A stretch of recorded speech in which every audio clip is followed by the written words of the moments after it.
That's my grandma in the photo, the one in the middle with that soft smile.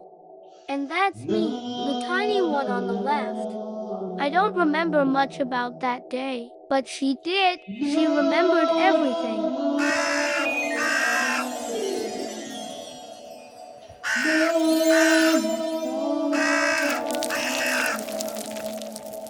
She lived in a big apartment in the city, all by herself.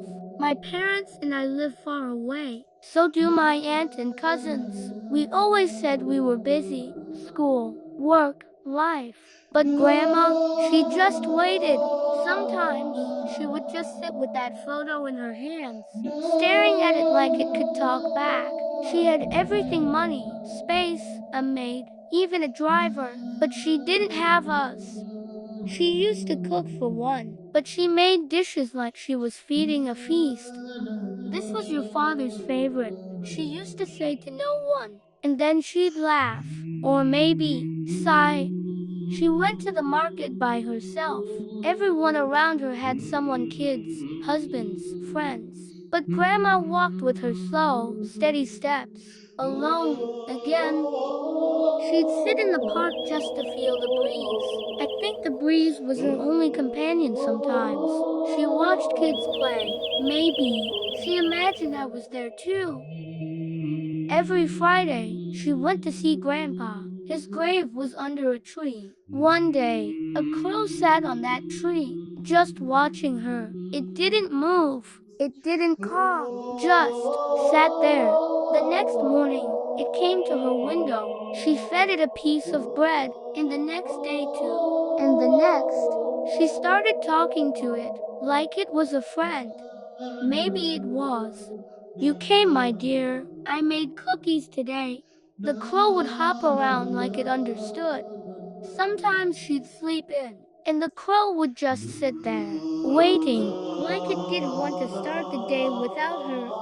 She used to tell the crow about my dad's childhood mischief, about her wedding day, and about how I once got angry because she cut my sandwich into triangles instead of squares.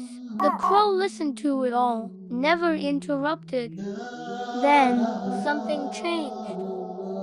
One morning, the crow came like always, fluttering onto the windowsill. But the kitchen was dark, the stove was cold, the window was shut. Grandma wasn't there. It waited, quietly, tilted its head, looked inside, hoping. Nothing. The next day, it came again, still the same quiet. No footsteps, no humming, no gentle hands dropping crumbs near the window. Then, the crow flew to the bedroom window, where Grandma used to sleep late in the morning, that soft little smile on her face. The blanket pulled to her chin, the bed now lay empty, neatly made. Even her glasses were gone from the bedside table. The crow waited there too, but no one came.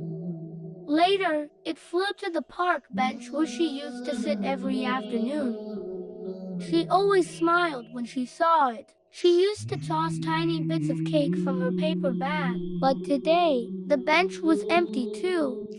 A single yellow leaf drifted down onto the seat. The crow didn't move.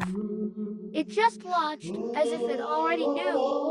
That week, we flew back home for Grandma's funeral.